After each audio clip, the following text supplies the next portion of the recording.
Pada tahun 1913, sebuah kapal uap dari Eropa bersandar di pelabuhan Hindia Belanda. Di antara para penumpang yang turun, terdapat seorang pria Belanda bernama Hendrikus Josephus Franciscus Maris Snevliet, atau yang lebih dikenal luas sebagai Henk Snevliet. Berbeda dengan kebanyakan orang Eropa yang datang ke Nusantara untuk mencari kekayaan demi kejayaan kolonial, Snevliet adalah seorang tokoh radikal berhaluan kiri. Di negara asalnya, Belanda, ia aktif dalam serikat buruh kereta api dan memiliki pandangan Marxis yang sangat kuat. Merasa terasingkan oleh rekan-rekannya yang lebih moderat di Belanda, ia memilih hijrah ke tanah jajahan dengan membawa benih-benih ideologi perlawanan kelas. Sesampainya di Surabaya, Snevliet bekerja di sebuah surat kabar bernama Surabaya Handelsblad. Dari balik meja kerjanya, ia mulai mengamati realitas pahit yang terjadi di Hindia Belanda. Ia melihat kontras yang sangat tajam antara kehidupan mewah para pejabat kolonial dan penderitaan luar biasa kaum bumiputra yang dieksploitasi tenaganya. Melalui tulisan-tulisannya, ia mulai melontarkan kritik-kritik pedas terhadap sistem kapitalisme kolonial. Bagi Snevliet, penindasan di Hindia Belanda bukanlah sekadar masalah rasial antara kulit putih dan kulit berwarna, melainkan murni masalah eksploitasi kelas pekerja oleh kaum pemodal.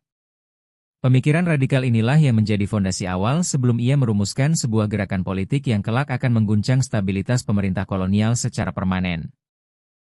Tepat pada tanggal 9 Mei 1914, di sebuah gedung di Surabaya, Snevliet mengambil langkah nyata yang mengubah sejarah. Bersama beberapa tokoh sosialis Belanda lainnya seperti J. A. Brandsteder, H. W. Dekker, dan P. Bergsma, ia mendirikan Indische Sociaal Democratische Vereniging atau ISDV. Organisasi ini pada mulanya hanyalah perkumpulan kecil yang berisi para pekerja, jurnalis, dan intelektual Eropa berhaluan sosialis yang merasa muak dengan ketidakadilan ekonomi di tanah jajahan. Mereka secara rutin berkumpul, membaca literatur Marxis, dan mendiskusikan nasib kaum buruh di bawah penindasan modal asing. Namun, Snevliet menyadari sebuah kenyataan yang sangat krusial. Ia sadar bahwa sebuah gerakan revolusioner sosialis di tanah jajahan tidak akan pernah bisa meraih kemenangan jika hanya beranggotakan orang-orang Eropa yang jumlahnya segelintir. ISDV harus bisa menjangkau rakyat pribumi, sang mayoritas mutlak yang paling merasakan kegetiran penindasan. Sayangnya, upaya awal ini sangatlah sulit.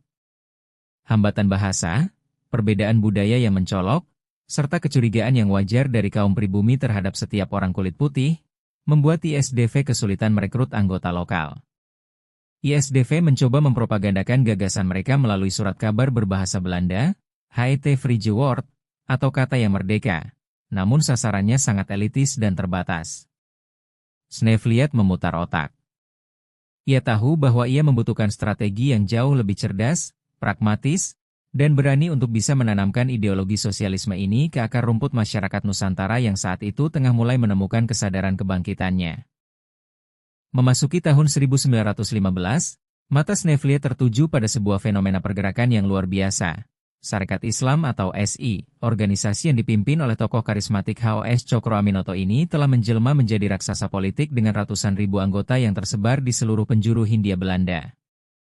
Snevliet yang memiliki insting politik brilian melihat ini sebagai peluang emas yang tak boleh dilewatkan.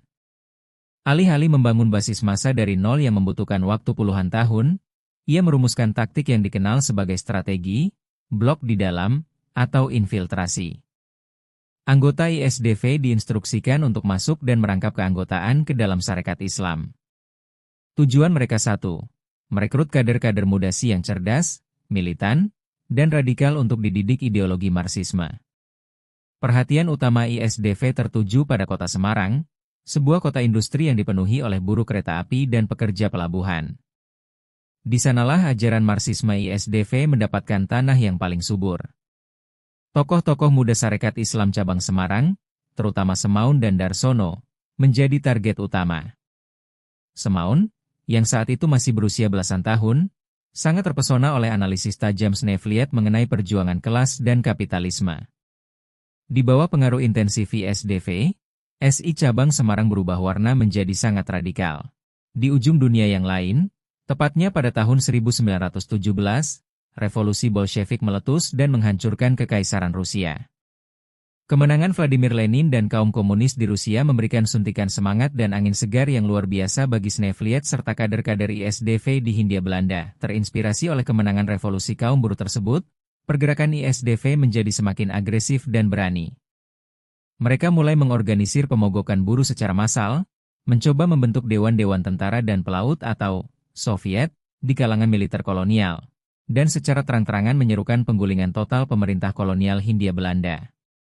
Ketegangan politik mencapai titik didih. Pemerintah kolonial Hindia Belanda, yang pada awalnya meremehkan dan membiarkan pergerakan ini, tiba-tiba merasa sangat terancam dengan potensi revolusi sosial di tanah jajahan mereka. Pada penghujung tahun 1918, Gubernur Jenderal Johan Paul van Limburg-Stirum memutuskan untuk mengambil tindakan represif yang sangat tegas. Pasukan keamanan kolonial dikerahkan untuk memberangus aktivitas ISDV. Henk Sneevliet ditangkap oleh intelijen politik Belanda dan diusir secara paksa atau dieksternir dari Hindia Belanda. Ia dikembalikan ke Eropa dengan kapal laut, meninggalkan organisasi radikal yang telah ia bangun dengan cucuran keringat. Namun, tindakan keras pemerintah kolonial ini nyatanya sudah sangat terlambat. Benih ideologi perlawanan kelas yang ditanamkan Sneevliet telah tumbuh rimbun dan mengakar dengan sangat kuat di dalam dada para tokoh muda Bumiputra. Kepergian Sneevliet justru menjadi katalisator bagi proses pribumisasi gerakan sayap kiri di Nusantara. Sepeninggal Sneevliet, tampuk kepemimpinan gerakan radikal ini tidak hancur, melainkan beralih sepenuhnya ke tangan para tokoh intelektual Bumiputra. Tepat pada tanggal 23 Mei 1920, di Markas Besar Sarekat Islam Semarang, diselenggarakanlah sebuah kongres yang akan mengubah wajah politik Indonesia selamanya.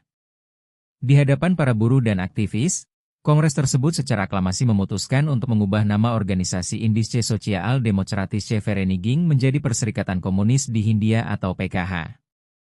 Nama ini hanya bertahan sebentar, karena pada tahun 1924, organisasi ini secara resmi berganti nama menjadi Partai Komunis Indonesia atau PKI. Pemuda radikal kebanggaan Semarang, Semaun, secara bulat diangkat sebagai ketua pertama, didampingi oleh Darsono sebagai wakil ketua. Momen historis inilah yang menandai kelahiran Partai Komunis pertama di benua Asia yang berada di luar batas wilayah Uni Soviet. Sungguh sebuah ironi sejarah yang luar biasa. Dari sekadar perkumpulan diskusi kecil kaum sosialis Eropa yang dipelopori oleh seorang pria bernama Henk Sneevliet, ia berevolusi dengan sangat cepat menjadi sebuah kekuatan politik raksasa kaum Bumiputra. Partai ini kelak akan memimpin pemberontakan-pemberontakan berdarah melawan kolonialisme, serta mewarnai sejarah panjang Republik Indonesia.